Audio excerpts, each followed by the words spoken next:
introduce ourselves. My name is Alivia Dinara Wangsasi. My name is Anissa Faizara. My name Berlian. My name is Arisa Ukila Mondalini. My name is Alia Lutfia Hanifah. My name is Apreza. We are from First Group.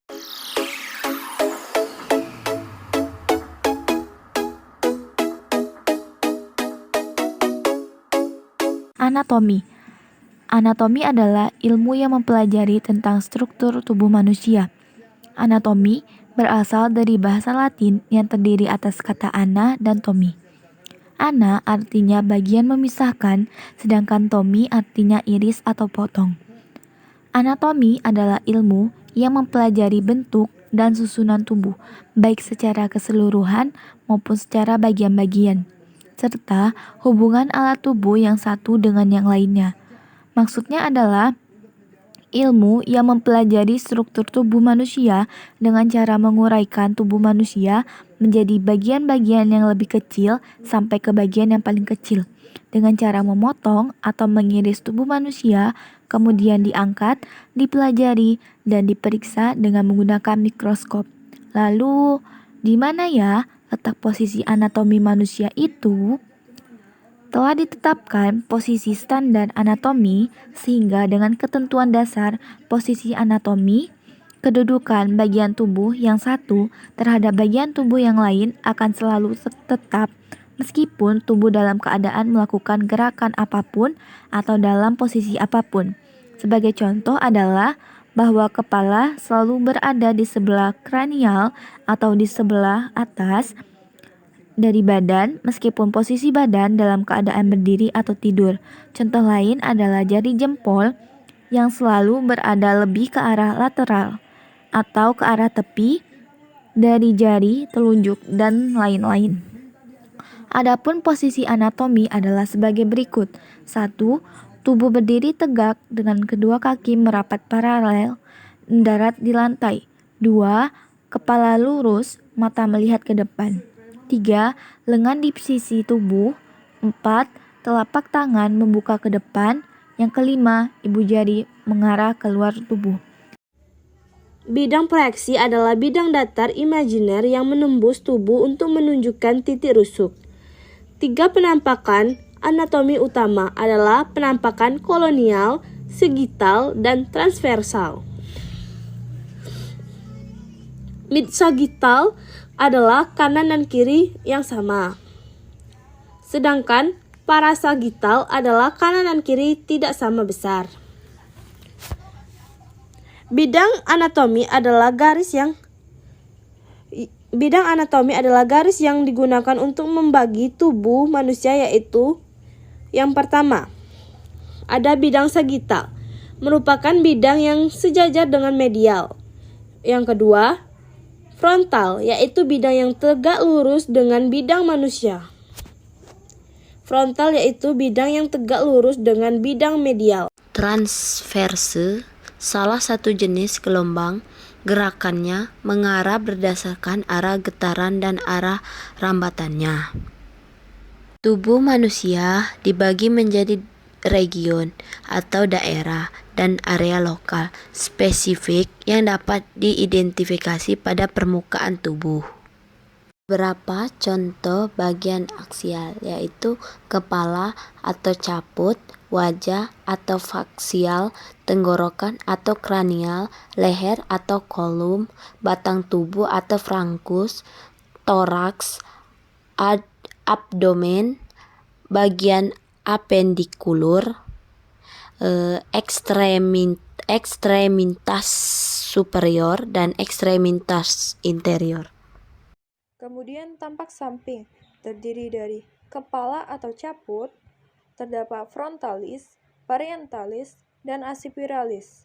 Kedua, leher atau koli, terdapat cervicalis anterior, sternocleidomastoide, cervicalis lateralis, dan cervicalis posterior.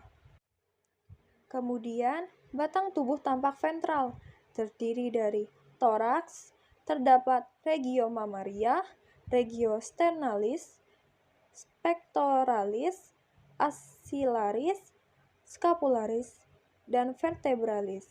Kedua, abdomen, terdapat umbilicalis, epigastrika, hypogastrika atau pubica, hypochondriaca, abdominalis lateralis, inguinalis, dan urogenitas.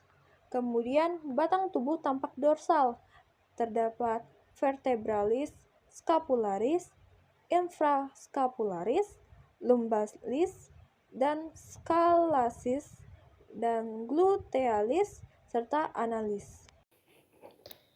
Ekstremitas superior dan ekstremitas inferior adalah dua bagian utama tubuh manusia yang meliputi anggota tubuh dari bahu hingga ujung jari. Ekstremitas superior anggota atas terdiri dari deltoid, brachium, cubitalis, antebrachium, dan manus. Ekstremitas inferior anggota bawah terdiri dari femoris, genus, cruris, dan pedis. Baiklah, kita akan menjelaskan pertama di bagian atas atau yang disebut dengan ekstremitas superior. Deltoid. Deltoid adalah bagian atas anggota tubuh manusia yang menghubungkan lengan atas dengan tubuh. Otot deltoid adalah otot besar yang berbentuk segitiga di area bahu dan berfungsi untuk menggerakkan lengan atas dalam berbagai arah. Brachium. Lengan atas adalah bagian antara bahu dan siku. Bagian ini termasuk tulang humerus yang merupakan tulang panjang di lengan atas. Fossa subitalis. Fossa subitalis adalah area di bagian dalam siku yang memiliki lekukan atau cekungan yang disebut fossa subitalis. Ini adalah area yang sering digunakan untuk mengambil darah atau melakukan penyuntikan. Antebasium. Antebasium adalah bagian antara siku dan tangan, terdiri dari dua tulang, ulna dan radius, serta berbagai otot, sehingga memungkinkan gerakan siku dan pergelangan tangan. Manus. Manus adalah bagian dari ekstremitas superior yang meliputi pergelangan tangan, jari-jari, dan telapak tangan. Manus memiliki banyak struktur penting seperti tulang karpal di pergelangan tangan dan tulang metakarpal di telapak tangan, serta jari-jari yang terdiri dari falang. Baiklah, selanjutnya ialah ekstremitas inferior atau disebut juga anggota bawah. Femoris. Femoris adalah bagian atas anggota tubuh pada ekstremitas inferior yang menghubungkan panggul dengan lutut. Tulang paha atau femur adalah tulang terpanjang dan terkuat dalam tubuh manusia. Genus. Genus adalah sendi yang menghubungkan paha dengan tulang kering, tibia di tungkai. Ini adalah sendi penting yang memungkinkan fleksibilitas dalam gerakan kaki. Cruris. Cruris adalah bagian antara lutut dan kaki. Ini terdiri dari tulang kering, tibia, dan tulang betis fibula. Pedis. Pedis adalah bagian bawah ekstremitas inferior yang meliputi pergelangan kaki, jari kaki, dan telapak kaki. Seperti tangan, kaki juga memiliki tulang-tulang yang membentuk pergelangan kaki dan metatarsal di telapak kaki, serta jari-jari kaki yang terdiri dari falang. Oke, semua bagian ini memiliki peran penting dalam menjalankan fungsi tubuh manusia dan memungkinkan berbagai jenis gerakan dan aktivitas sehari-hari. Ekstremitas superior dan ekstremitas inferior adalah dua bagian utama tubuh manusia yang meliputi anggota tubuh dari bahu hingga ujung jari. Ekstremitas superior anggota atas terdiri dari deltoid, brachium, cubitalis, antebrachium, dan manus. Ekstremitas inferior anggota bawah terdiri dari femoris, genus, cruris, dan pedis.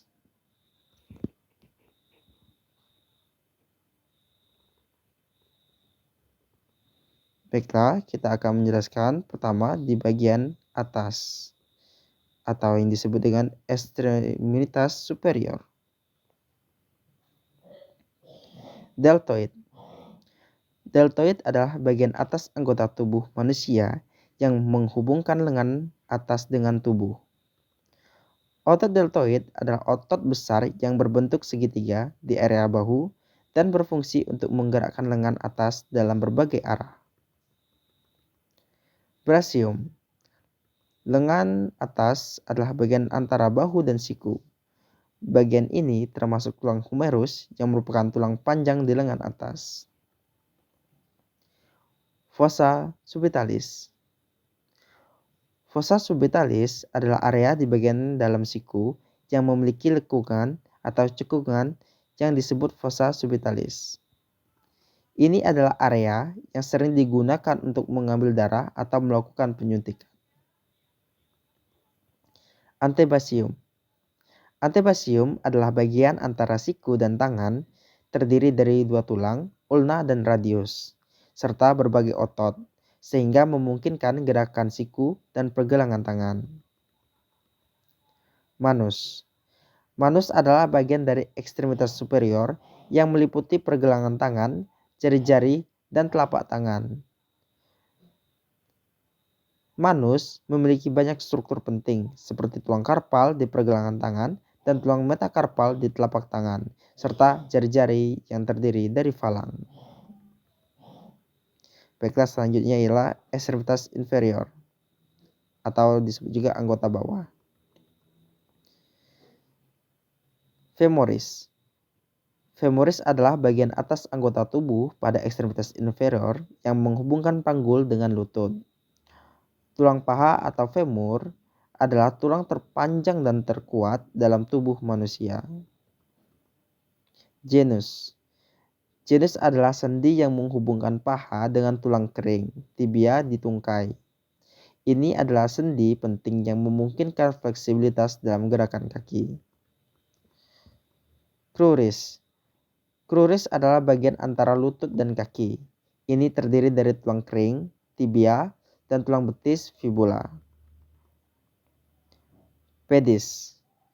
Pedis adalah bagian bawah ekstremitas inferior yang meliputi pergelangan kaki, jari kaki, dan telapak kaki. Seperti tangan, kaki juga memiliki tulang-tulang yang membentuk pergelangan kaki dan metatarsal di telapak kaki, serta jari-jari kaki yang terdiri dari falang. Oke, semua bagian ini memiliki peran penting dalam menjalankan fungsi tubuh manusia dan memungkinkan berbagai jenis gerakan dan aktivitas sehari-hari. Bagian abdominopelvis, daerah abdominopelvis. Rongga abdominopelvis dapat dibagi lagi menjadi 4 kuadran dan 9 area. Kuadran diberi label berdasarkan lokasinya. Kuadran kanan atas, kanan bawah, kiri atas, dan kiri bawah. Kesembilan wilayah tersebut lebih kecil dari 4 kuadran abdominopelvis dan mencakup divisi hipokondria kanan, lumbal kanan, iliaka kanan, epigastrium, umbilicalis, hipogastrik atau pubis, hipokondria kiri, lumbal kiri, dan iliaka kiri. Perineum terkadang dianggap sebagai divisi ke-10. Tujuan dari pembagian perut adalah untuk menggambarkan anatomi regional di perut dan untuk membantu dokter menentukan organ dan jaringan mana yang terlibat dalam suatu penyakit berdasarkan daerah mana yang mengalami nyeri. Seperti pada gambar, itu terdapat kuadran kiri atas.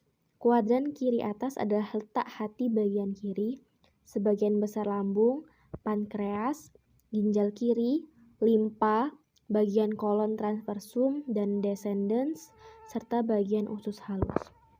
Lalu ada kuadran kanan atas.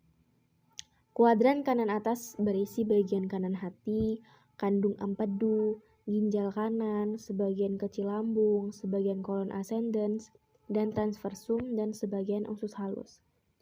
Lalu selanjutnya kuadran kiri bawah. Kuadran kiri bawah menampung sebagian besar usus halus, sebagian usus besar, organ reproduksi wanita kiri, dan ureter kiri. Lalu ada 9 divisi. 9 divisi adalah sistem alternatif untuk membagi rongga abdominopelvis menjadi beberapa wilayah. Dan yang terakhir ada kuadran kanan bawah. Di kuadran kanan bawah terdapat sekum, usus buntu, bagian usus halus, organ reproduksi wanita kanan, dan ureter kanan. Ahli anatomi dan tenaga medis membagi rongga abdominopelvis menjadi wilayah yang lebih kecil untuk memudahkan penelitian dan diskusi. Pembagian ini sering digunakan untuk mengkategorikan masing-masing organ perut berdasarkan lokasi dan fungsinya, dan digunakan oleh dokter untuk membantu mendiagnosis sumber sakit perut dan menentukan pengobatan yang tepat. Pembagian wilayah abdominopelvis yang paling umum adalah 4 kuadran dan 9 wilayah. Posisi anatomi. Secara anatomis ada 4 posisi utama: telentang tengkurap, telentang ke kanan, dan telentang ke kiri. Penting untuk diperhatikan bahwa setiap posisi memiliki implikasi medis.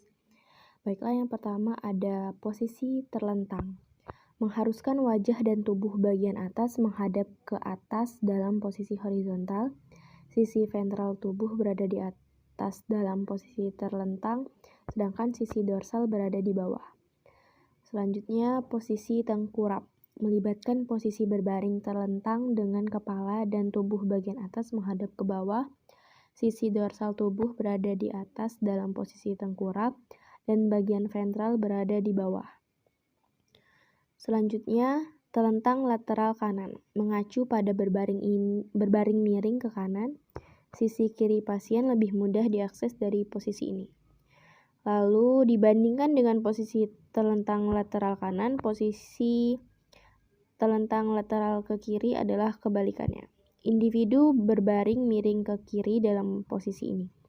Akses ke sisi kanan lebih mudah dari posisi ini.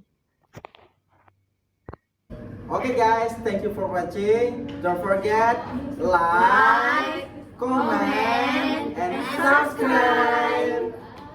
Bye.